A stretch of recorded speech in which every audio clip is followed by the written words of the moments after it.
Hello, everybody, and welcome back to the Two Norries podcast. I'm your host, James, and I'm joined as always by my good friend Timmy. Hey, everyone. Lisa Whitehouse is in the hot seat today. How are you, girl? I'm not so bad, how are you? You're a fellow Norrie, I am, boy. and you got sepsis. I did. I got sepsis over going to Turkey for surgery. Oh, wow, that. We won't go there, Jesus. Not yet anyway, we won't go there yet. But just for some of the people that don't know you, just give us a description of who you are and where you came from. Right, well, I'm Lisa. I'm from Knocknaheeny. I'm living up there, Jesus, nearly all my life. I came from Turkey originally, then we moved to the south side. Then I moved back up then again, so... You're living. I won't identify where you're living, but there would have been a lot of drinking done there back in the day. Not in your house, no, but in that area. But how do you find living up in Hollyhill, Knocknaheeny today? It's grand. It's quiet up there. I like it. It's grand up there. Yeah. I think with the new houses gone in up there is after change the whole area. Yeah, it is. It's after getting quieter up there now in the last couple of years. It is, because it was wild up there for a while. So it is. It's quite But you know the regeneration. Do you know they built 99 houses in 12 or 14 years or something ridiculous? Yeah, it's actually ridiculous. See the houses on Kilmore Road, the red brick ones. They must have started them 7 or 8 years ago. They're still hanging there in rubble. Yeah. So like it is great that for the people that have the homes, they got the homes. But how many years are people waiting actually for the homes? Yeah. Like why does it take 12 years to build 90 homes? Do you know what I mean? There's something wrong there. Definitely. Yeah. There's loads of them still standing in and stuff as well, waiting to be knocked and things like that. Yeah. So, the houses are nice though and stuff, Yeah. And they just have to cleaning up the area loads, so it's nice. But I remembered I was living in Armour Avenue one time. Do you know Barnardo's? Yeah, Barnardo's, yeah. Well, I was living facing, that used to be a green area. Yeah. And there was the roundy steps, and then you go up through Kleiny Heights and Foley Shop. I remember that. But I was living there, and when they started building Barnardo's, you know, when there's any kind of destruction of the land like that, you get a lot of rats. Oh, yeah. And we had rats in the house. You would hear them squealing. Everyone had rats up around there at that time, didn't they? Because everything was being knocked. But you know, when this regeneration is going on for a very long time, it's not good for the people living in that environment. You know what I mean? Had your lives put on hold, really, because a lot of the people who moved out of their homes and those houses were knocked.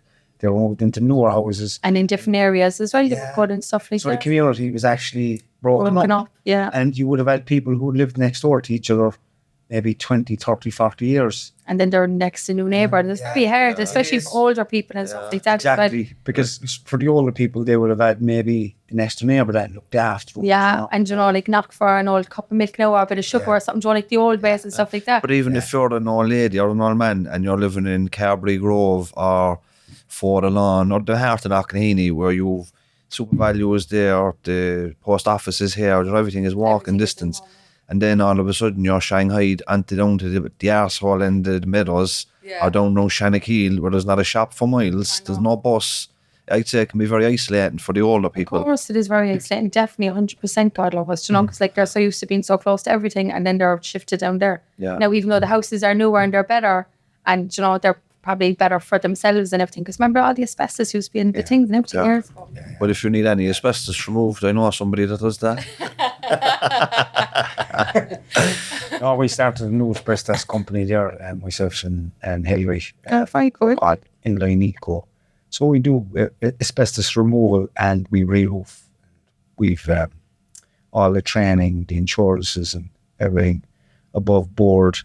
And it just looks like it's an area that could be good for us. You know, we both have the skills needed to be in that area. So gone into that at the moment and hopefully very good. We can do something with it. You know, but there's something else I just want to jump in. It's just in relation to, there's so many people at the moment, to be said, men and women, right? They just want to get stuff done. Yeah. They want to maybe improve their appearance, or there might be something that they don't like about themselves and they believe that they can go abroad and get work done, or you can get work done here. How did you feel about yourself before leaving? Was there something bothering you about yourself? Stomach and stuff, and I was never ever happy with myself anyway. I come across as a very confident person. Now, I am confident to a certain degree, but everyone has their insecurities. Everyone has something that they don't think about themselves. Yeah. Everyone, no matter what you do, no matter even now, right, there's still parts of me. And even before I went over, my partner Eric, he was there to me. I know you're not going to be happy when you come back. And I was like, I was like, shop, I will. He was like, Lisa, you won't, like, because but like, you know what, right? It's just the human nature, like, right? Right? We always want to improve ourselves. We always want to do better. We always want to set a goal for ourselves and achieve it. So, I just want. And that's so true, because I can second that. James, everybody in this room here can jump on that. Yeah. Because there's always something about ourselves that we're insecure about and that we don't like about. Right. And even you said it, you're there. Like if you asked your partner, Eric, like, he would turn around and say, you do your perfect way well. Sure, like he told me, he said to me before I went over, he was like, Lisa, you don't need to go. I was like, I want to go. I was like, before I ever had you, I was doing this anyway. I was like, going. But sure, I had just had it in my mind. So like, this was 3 years in the making. I was supposed to go in 2021, me and one of the girls, and then we couldn't go, just with work and stuff. And I would need downtime and stuff, and I just couldn't take time off work, and she couldn't take the time either. So that was cancelled. I lost the money for the flights for that. Then I was supposed to go in October last year, and my dad got 24 to 48 hours to live. So now he's still here, thank God. But I just had to draw one out. That was the last thing on my mind. So I cancelled it, lost the flights for that. And then I was like, there in January, I was like, I'm booking this now. I was like, hang on a while. I was like, nah. I was like, fuck it, I'm booking it now. And he was like, oh, all right. So I booked it for July. So you were over there in July this year? Yeah, I went to July. And what were you going over there to get done? So I went over for my makeover. So I got a tummy tuck, 360 lipo, a breast lift, and a BBL. More than anything, I wanted the BBL. What's the BBL? The Brazilian butt lift. Well, how does that work? They just right, you can get implants, or you can get fat transfers. So I got fat transfers because it's take it from one part of the body, put it to the other. I just put it in, So like they took 8,000 cc's of fat out of me, which is ridiculous. I didn't know that it was that bad or that dangerous till I actually came home, and the doctors here told me how she's like, that's way too much to be taken out at one time. It's just whatever. And I got 1,000 cc's into each ass cheek. But I really get that done myself. Squats. Timmy be going on with a big bubble butt. But I had no ass, and I never could build an ass. And even when I no matter how much I went to the gym or whatever, I couldn't build one. So I was like, I wanted this done for ages. So that was my number one on the list. Like, and then obviously Tommy took over having the kids and stuff, And no matter how much money or not money, no matter how much weight you lose, no matter how toned you get, whatever, you're still always going to have a bit of skin and stuff like that. And you know what? There's not a woman in the country would disagree with you there after saying, and there's not, because my own wife speaks in the same way. Mm-hmm. I'd like to get this way, or I'd like these a little bit bigger. I know. And I said, what? That's okay. Like, I know. Like if it's something that somebody wants, great. If it can help them, their confidence, absolutely fantastic. But it's about getting it done right by the right people, and we'll come to that in a little bit, But what was the experience like over there? Oh my God, it was horrendous. I never ever forget it as long as I live. Like, the smell of the hospital will never leave my nose. The pain will never leave my mind. Oh, I'll never forget how I felt over there. It was just so scary, petrifying. Oh, and even though I had Eric with me, I was just so scary. I never forget the pain. As long as I live till the day I go to my grave, I will never forget the pain I was in. Like, I thought when I was going over that, I'd be like, I have a high pain threshold. It'd be grand. But like, it's not natural, and it's not normal to get as much work as what I got done. Did you get it all done in one go? I got it all done in one go. Like, that's an awful lot of work. One sitting? Yeah. Like, right, I got fucking 360 lipo. I got a tummy tuck. I got muscle reconstruction in my stomach. I got a breast lift, and I got a BBL. Like, and they done it in 5.5 hours. Now, right, but you know what, right? It's the funniest thing is that he does, like, right, I was talking to him afterwards. He told me he does 3 or 4 surgeries in a day. I was like, what? I was like, how'd you manage that? Like, and he was like, oh, sure, it was just conveyor belt to people though, like, right, I was thrown out. There was another one in. Did you meet any Irish people over? Do you know what? I was just in the hospital. No, like, I went to Istanbul, so most people go to Kusadasi and stuff. I went to Istanbul, or else they go to Ecol in a different part of town. How did you fly into Istanbul? Did you fly from Dublin, was it? Fly from Dublin, yeah. So we went up the night before, and we stayed in a hotel, and then we flew out then the following. Did you get to see any of the city? It's meant to be an amazing city. The first day we got there like 5 or 6 or something. I take the doctor, and Eric was getting his teeth done, so he met his crowd. And then the next day we went out for about 4 hours, I'd say. We left that morning at like 8, and it took us an hour and a half to get up to the markets. The traffic is just, do you know, I didn't get to see nothing properly because it was all rush and it was all ghost. Like, right, we got there on the 17th. I got my surgery on the 19th, and from the 19th, I couldn't move. I couldn't breathe. How long were you after the surgery when you woke up? How many days were you there before you went home? So I was there for, was it 9 days, I think it was. So I was supposed to come home on the 26th, but I got a blood clot the night before we were supposed to fly home.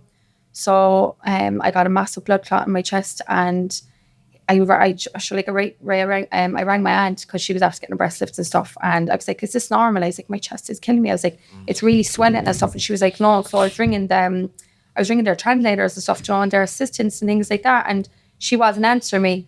It was this Sunday night. Was this Sunday? I don't know whatever night it was. I can't even remember it properly. But I was ringing her. She wouldn't answer me. So I rang the surgeon on Instagram.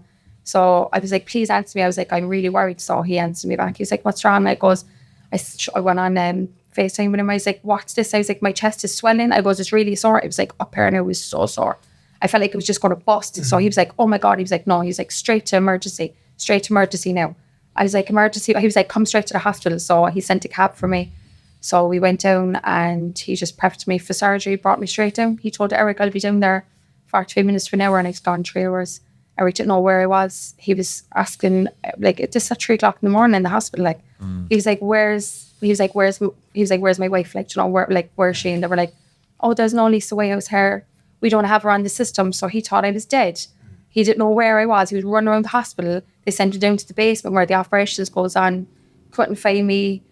He was so scared. He was on the phone to my brother, and my brother was like, find her. He was like, I don't know where she is. He's like, I can't find her. He was like, they won't tell me anything. So they all thought I was dead at that stage because I was just having such a bad time after there. So this happened after the procedure? This happened afterwards. So like, I had the procedure on the Wednesday, and I think I got out of surgery at like 2, and at like 4:30 they woke me up, and they were like, come on, up. They were like pulling me out of the bed, and I was like spaced out of it, but I can still remember it. And then I remember they were trying to pull me to get me up to go walk, and I was like, that was falling down. Eric was like, she can. He was like, what are you doing to her? I was bawling and crying. I was like, I was like, I physically can't. They were like, you have to get up, you have to walk. So I stood up out of the bed, and I was the sweat. I was nearly collapsing. So Eric was like, leave her alone. I was like, I can't. I vomited everywhere. I was like, I can't do this. So they were like, okay. So they just like put me back into the bed, and then they like were talking. They walked out. I was begging them for more pain relief. They were giving me like paracetamol and stuff in like a drip.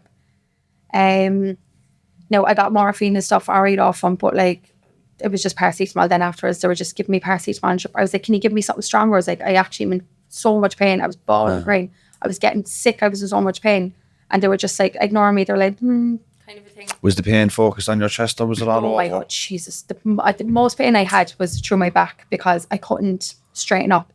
Right, imagine getting your whole body tightened, and I was like, I was literally like scrunched like that because all my muscles got reconstructed, my whole stomach. So I was laying in a bed, but like I was like laying, it was so awkward now. I was like laying back like that, and then there was a dip in the bed because when you get a BBL, you can't lay on your belly because you'd break down the fat and you would destroy the fat will die. So I had to sit, and I was laying in this dip of a thing, my back, my spine. Oh my God, I never forget the pain in my back. Even when I came home afterwards. Were you thinking to yourself, like, how the fuck did I put myself in this situation? Oh my God, you know, I literally thought I was going to die. I'll never forget the pain. I was bawling crying. I Sounds horrible. Do you know, I know I wouldn't recommend anyone ever to do anything. I'll tell you now, like, maybe if you were getting it done, get it done in bits and pieces. Yeah. But like, I don't know how I even got out the back end of it, to be honest. It sounds something like your whole body probably would take the shock. Oh, do you know, 100%. Didn't know what's going on. And I wouldn't have been in the best health either before I went over, because like, do you know, I'm always tired. I'm always ran down. Like I have very, very like low immune system and stuff. So like, I shouldn't have probably went over and got all this done. Do you know, before I went, I had a weird feeling because everyone was saying it to me, and I was like, nope, grand, I'm going to do it. I said, they're all like, you nervous? I was like, no, I don't care. And I genuinely wasn't for a while. But then when it started getting closer to it, I was like, even the night before we went in for surgery, you know, we were laying in the bed in the hotel over, and Eric's like, all right, love. And I was like, no. I was like, I'm shitting. He's like, are you all right? I was like, and then I started bawling and crying. He was like, you're grand, baby. He was like, everything's going to be fine. He was like, stop worrying now. He's like, this is what you want. He's like, you're going to be brand new. He's like, what's a grand? I was like, I've a weird feeling. He was like, I knew you fucking had a feeling. I was like, oh, because like, I don't like, right, everyone was saying to you, they were like, are you nervous? Like, right? And I was like, no. But then everyone then was trying to turn me off. Like, right, my family were trying to turn me off. My dad used to be like, watch Botched. I was watching Botched last night. I was like, Dad, shut up, like, you know. But that's like watching a documentary about plane crashes the day before your holiday. You know what I mean? My dad used to go, watch this now, watch this. I'm like, well, I watched this last night, Botched. I was like, Dad, shut up, like, I don't care. When did Sepsis started making an appearance? So when I came home, so we got off the plane at 2:00 in Dublin on the 28th of July, and we got in the car and we drove straight down to CUH. I didn't get out to CUH till Sunday night. Bits, they were like, I had a hole in my back because where they put the drains in after you get the lipo and stuff, that I had a hole just above my bum, and like that was wide open. There was fluid coming out of it. Like right before we got on the plane, I went out to the nurses in the nurses station because I was in the hospital, and I was like, can you change my bandages? Because right, my back was leaking. I mean, fluid now was just pouring out my back. I'd literally stand up and it would just pour at me. So it'd be running down my legs, soaking wet. Just fluid, like, and bloods and stuff. So they were changing, they were cleaning up, whatever, blah, blah, whatever. And then the morning we were set to go to the airport. I went out and I asked the nurses, I was like, can you change my bandages? And they were like, no. They were like, we're not permitted to do this. I was like, can you please change my bandages? I was like, I need to get my bandage on my back changed. I was like, it's soaking wet. I was like, I have to. And your one just handed me gauze and alcohol and a bandage. And just handed them to me and just walked away from me. I was like, what the fuck? So I went down, Eric done my back. Where was that? In the Mercy? In the Mercy, right? No, over in Turkey. In Turkey? Oh, yeah. Over in Turkey. Yeah. So, no, that was in Turkey. That was before we got on the flight to go home.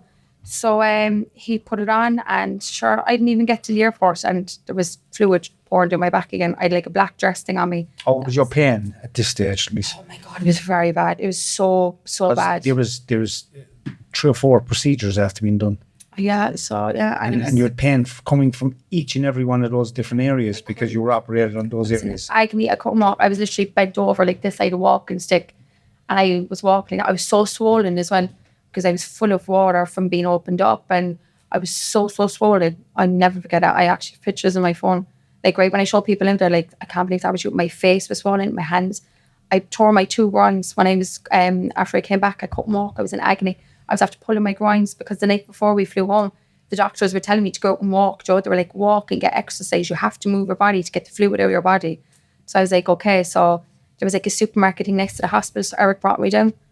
Oh my God. I was like, I literally can't walk. I was like, I'm actually in agony. He's like, come on. He's like, you have to walk. He's like, you have to. Because like, right, I was after having the emergency operation over there on the Wednesday. I think it was the Wednesday. Was it? We flew home on the Friday. Yeah. So I was after having the emergency operation over there, and we were supposed to fly home on the 16th, and we obviously couldn't fly home. So right, he wouldn't tell us then when we could fly home, so we couldn't amend our flights. So we lost our flights.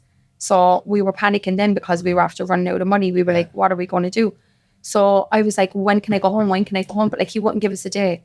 And then he came in then like the Thursday evening. He was like, oh, you can fly home tomorrow.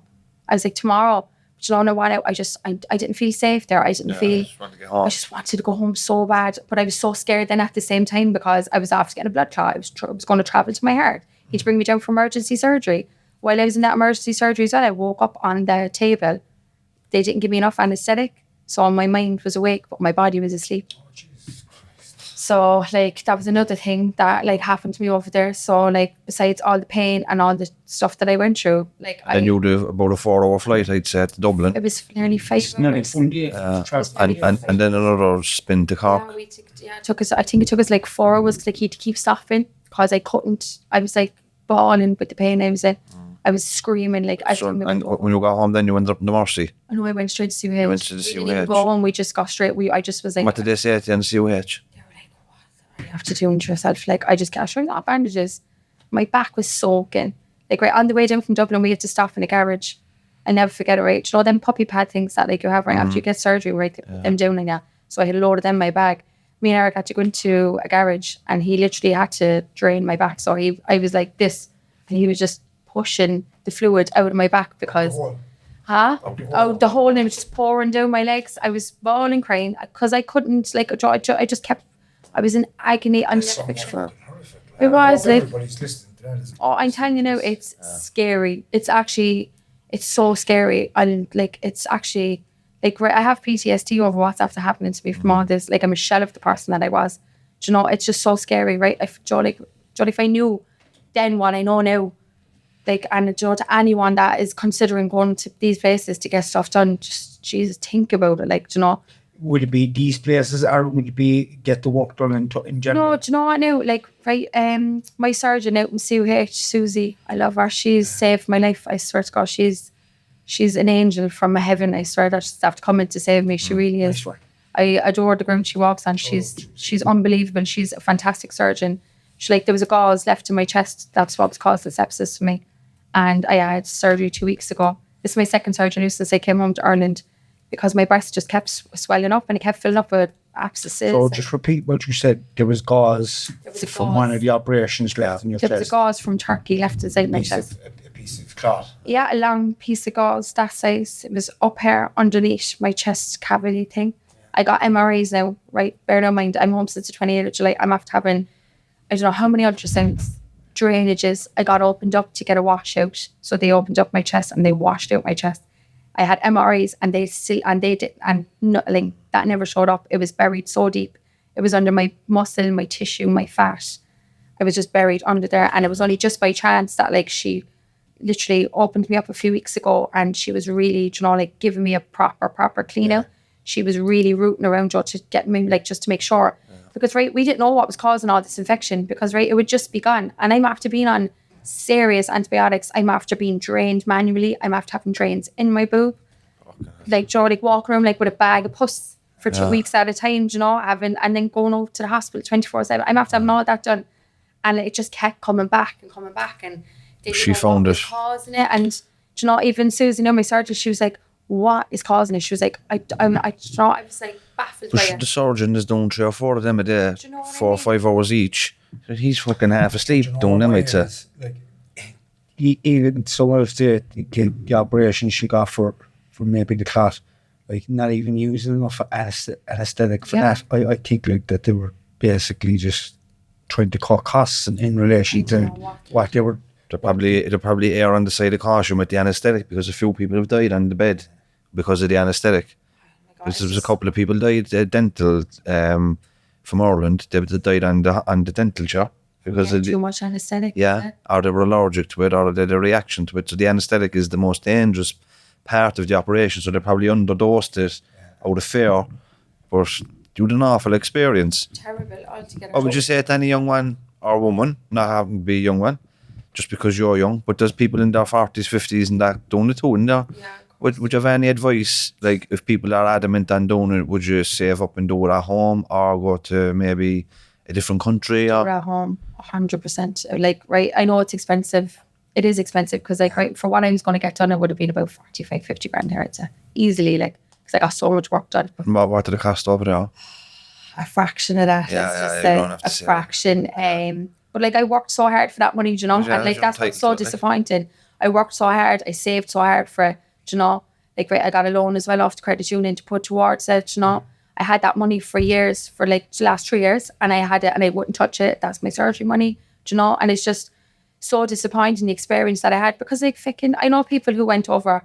I mean, my friend Amy went over and she didn't get as much stuff as what I got done. But, like, she's grand. She's flying around the place, you know. And I know other people who got stuff done and they're grand. It's just, I was just unlucky one, I suppose. And I was, you know, fortunate one to get all this. But you know what? There's something, whether you believe this now or not, I know you're after going through your own pain and torture, physically and mentally. Yeah. And as you said, you've PTSD, no, after the trauma has left with you.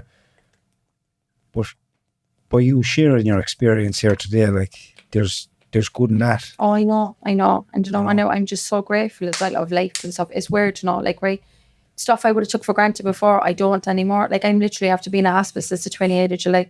I'm after being out, like, 2 weeks, like, 2.5 weeks max, you know, in between that time frame. That's nearly 3 months. So I'm after missing so much, you know, of like right, my kids, like, right, I didn't see my kids. I didn't see like loads of things, you know, like, right, I missed loads of family events for the summer, you know, like, right. And then I was thinking about it afterwards. I was like, I literally nearly died for this, you know, like, right, my kids would have never seen me again. I would never see, I know now this sounds stupid. I would have never seen another sunset. I would have never had my feet in the ocean, you know, like, you know, all that was gone for what, like, you know, just because I wanted to have a new body. And how you know?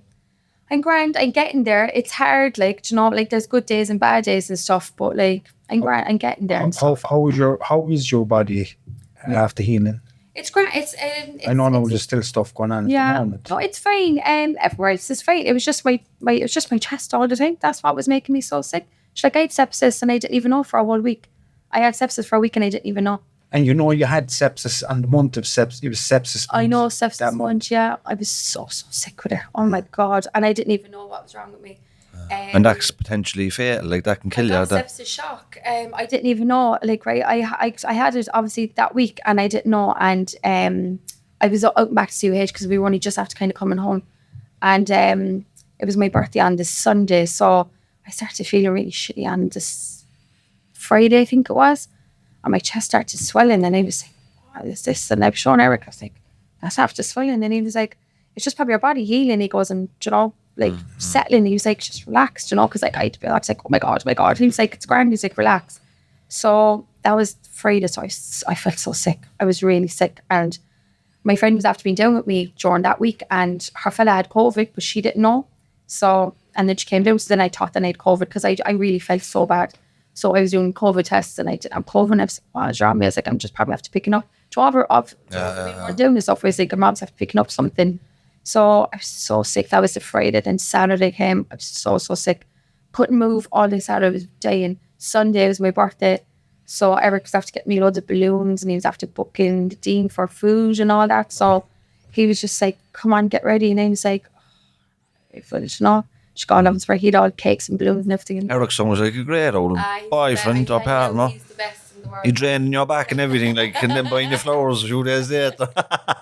He's the best in the world to be by. I swear to God. I know without him, I don't know where I'd be. He actually. That's nice to say. No, I swear to God, he's the best thing that ever happened to me. He really is. He's the best partner. He's the best person. He really is. He's very patient with me, which is a good thing. We can all be hard work sometimes and stuff. I think Men and women. Oh yeah. It goes with both sexes. I don't know, as women had a bit more hard work. No, I'll be honest, I can be hard at times, no, in fairness. So I show up to Nicole, yeah, putting up with me. At least you can admit it, you know what I mean? But I was dying, and that was a Sunday, so we went out for food. We went into the Dean. I not even messaged out. It took me literally 4 hours to put on a bit of tan and do my makeup. And I was just like, I really don't want to go. And he's like, come on. He's like, I'm after booking. He's like, we just go for food.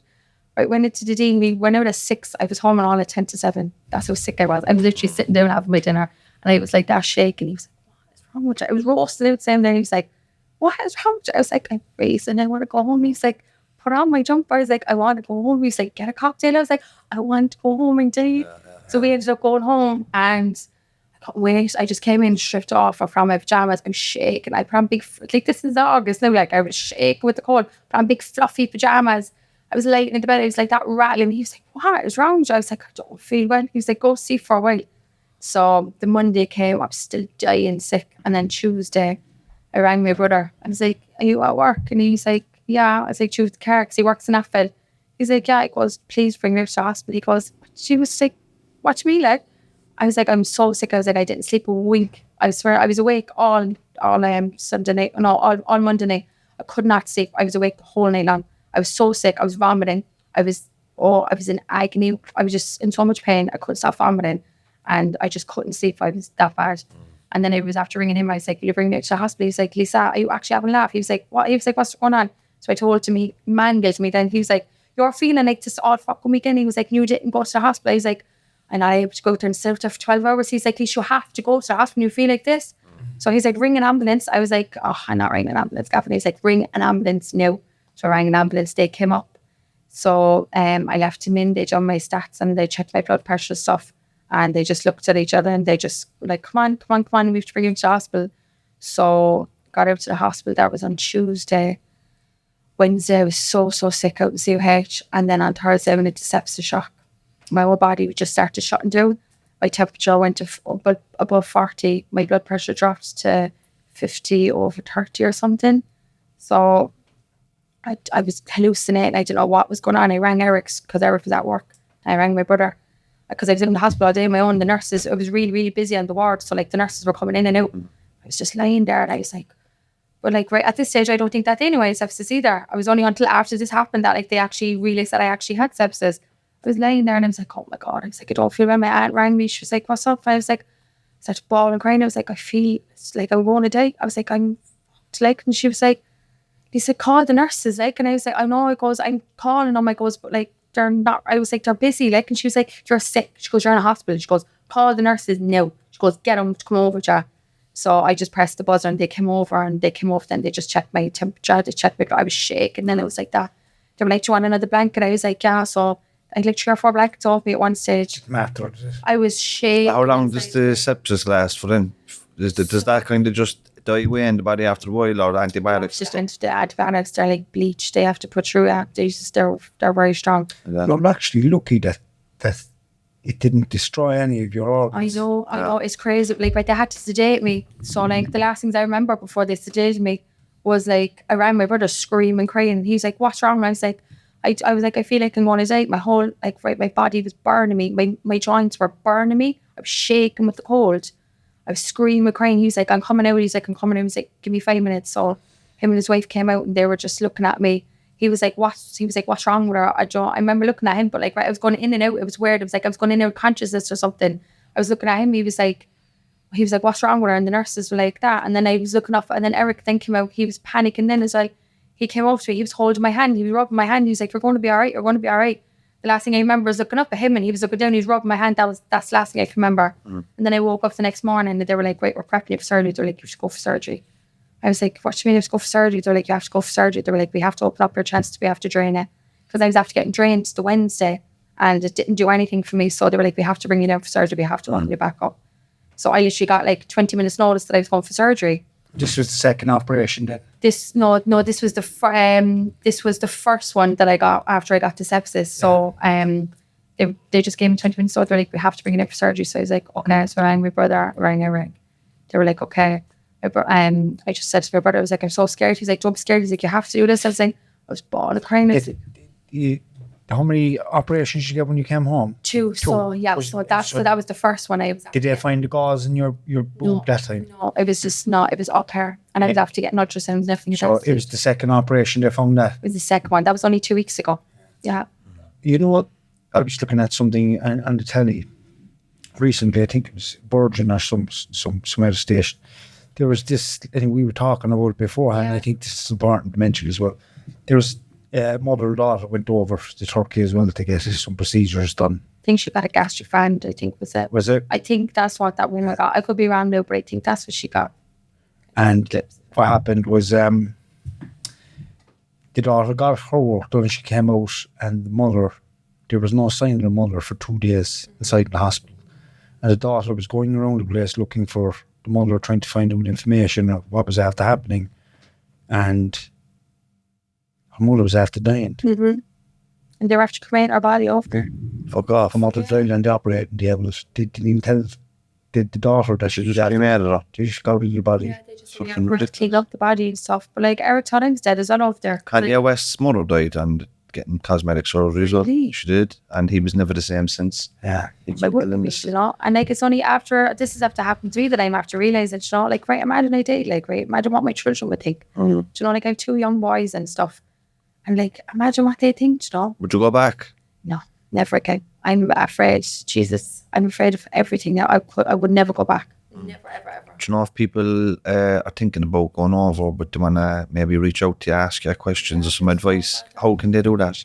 They can contact me on Facebook or... We'll put in your social media. That's if you want to know. Yeah, there's no problem. I want to make this. I want to make people aware of like how dangerous. Because this is very, very important. It's just so sketchy. You know, when right. I heard stories before I went away, and you know, it was Joanna. It was actually one of the girls actually, and he said to me a few weeks ago, Terry. She said, like Lisa, right, Johnny, right, everyone hears stories and everyone hears bad stories of and things, you know, right? And I heard stories before I went to it, and I was like, yeah, but sure, like, you know, right, you never think it's going to happen to you, and it doesn't really kick in, and it doesn't hit home until it actually is someone that like you know or someone that you care about. Yeah. Because like that's what my friend said to me. She goes like, Lisa, obviously we all heard stories before. She goes, but it's just different because it's you and we know you. Do you know? So like, right, unless you know the person or unless you're close to them or whatever, do you know? It can happen to anyone. It can happen to anyone, and sure, look. And that's why your story is so important here. Yeah. Your story is so important because this thing with going to Turkey, these procedures done, is becoming a massive thing in Ireland. It is. For both men and women. But we really don't understand the consequences until we listen to somebody else. No, they don't care about you. There's no aftercare. There's no practice of care over there. Like, right, it's just money. All they want is your money. It's like the second they gave them my money, they were just like, I just felt like they didn't give a shit about me afterwards. Even Eric said it, John. He's like, his attitudes have changed towards you. So he was falling all over me.